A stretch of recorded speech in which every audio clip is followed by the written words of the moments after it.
was that rich people sell and wealthy people hold forever. And so I think that, and the two caveats that he provided here that I agree with are that one, unless the party is over, unless you think the opportunity is going to long-term disappear, or because they're no longer, have an interest, or they have an interest in doing something else, and they need the capital to better allocate towards something, right? And that opportunity is better. And so I would say that for me, I wanted to have a vehicle that could compound cash flow that I could actively manage for myself. And so that was why acquisition.com went from being the side thing to the main thing. And that is the primary reason that we sold the majority stakes in 3 of those companies, so that the portfolio could be the one thing rather than having like 3 of these companies plus a portfolio. It was too much for me to manage headspace wise, just like emotional energy, not necessarily time wise. And so now that we have done it, I am super grateful, and I'm very 100% sure it was the right decision. And I'm honestly really grateful that I did make that call, because it was a very hard decision for me to make. And I made the right call, and I'm really happy about it. Okay. And so the reason that wealthy people never sell is because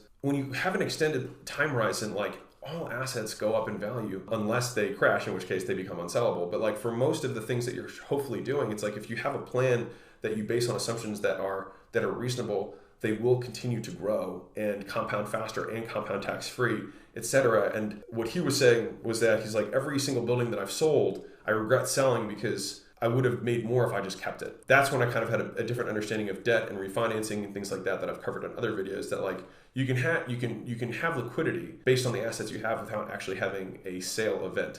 Which is something that I didn't understand until far too late. So I've talked about that in other videos, so I'm not going to dive into that. Okay, so this is kind of the next kind of breaking point in terms of topics that we started covering. So when we started talking about, kind of building our personal brand, he talked about how he had built his and some of the specific things that he focused on. And the thing is that in the beginning, what you do is you attract people who are like you. And so it's like when you see the 25-year-old agency guru, white guy, and you look at his customers, it's a bunch of 25-year-old white agencies, right? And so the thing is that independent of, like, you can say whatever you want, but people trust people who look like them more. And so if trust is a component of why people buy or believe that a message is for them, then it would behoove us, if we want to scale our business, to reach as many of those people as possible, which means that you need multiple faces of the business. And so this is one of the things that we implement within the portfolio companies, which is like getting them to transition from a single face to multiple faces, so that like if you look at, Jenny Craig or whatever, it's like it's not just one white girl, right? It's like you've got a black girl and an Asian girl and a Mexican guy and whatever. You know what I mean? Like you've got different races and ages and demographics represented, because for that sub-demo, they're going to resonate with just the physical appearance of the avatar. And so I thought that was really interesting. And as a caveat on that,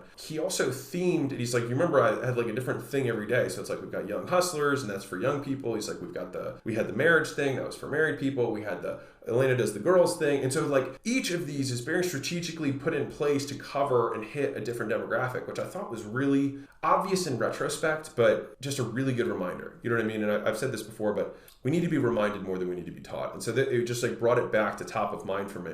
And then he talked about some of the things in terms of topics that resonate with people as wide, broad categories. So each of these is kind of like these silos, right? So first I'll talk about the demographics and the races and the representatives.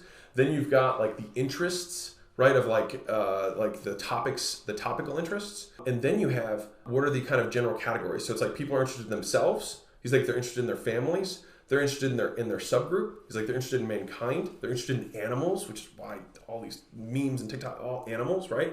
He's like, they're interested in the spiritual, they're interested in God, and they're interested in the physical universe, which is like all the people who like love nature and love hiking and love pictures of all that green, all that stuff, right? And he's like, so when you're thinking about how to hit as many people as possible, it's trying to weave in all of these different dynamics. And I'll be candid with you, it's not like I'm gonna be able to do all this stuff overnight, which is why it's taken him 10, 12 years to get to this point, right?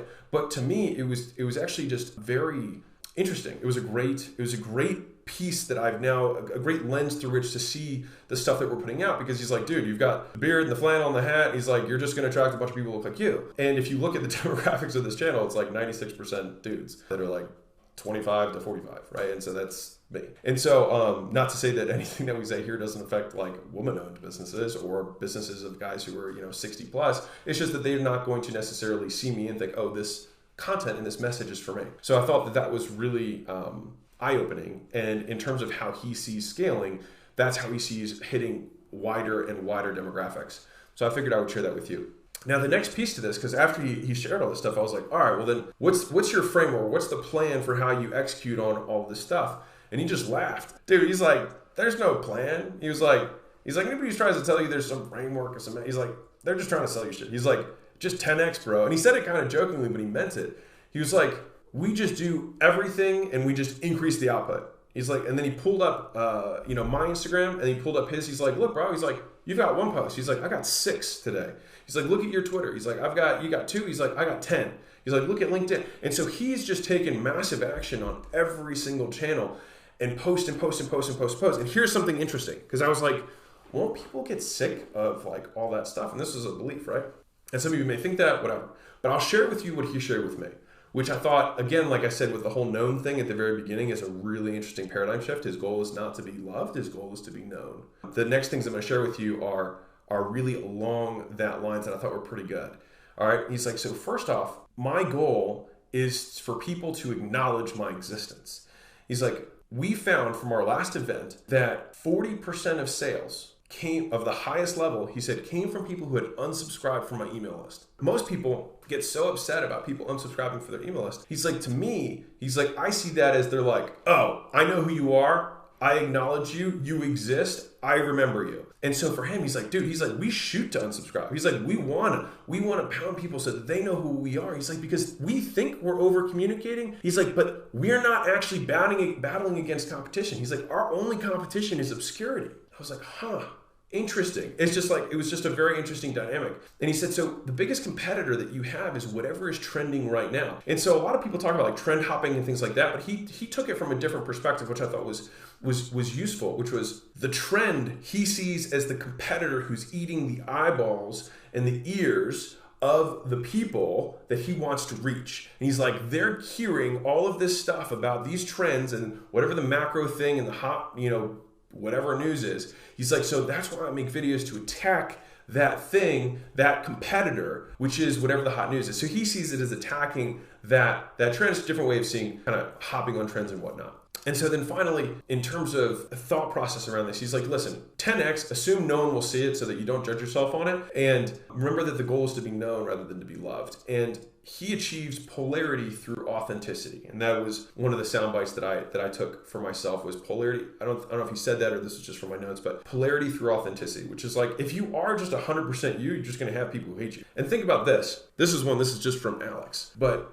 you should want to be hated by some people. Like if Hitler existed, you'd hope he hates you, right? That's, you know what I mean? Like that, the goal can't be to be loved by people, because you probably don't love everyone. And the people that you really don't like, would you really want them to like you? Because it would mean that you have similar values to them. And so you can't do that, right? It's like, it's an impossibility. It's an irrational impossibility. And so just by being who you are and just sharing the values that you have will inherently attract the people who share those values and repel the people who don't. And those people who repel, if done properly, right, will tell other people about how much they hate you, and then more people will know who you are, right? And then they will end up bringing people who will share those values with you. Because have you ever heard somebody talk shit about somebody and heard everything they said and been like, well, I kind of agree with what this other guy, with what the other guy was saying in the story. And then all of a sudden you go and find that person or go look them up or whatever, and you're like, oh, this guy's pretty legit, right? And so I found that as a very interesting caveat, just again, as mental framework.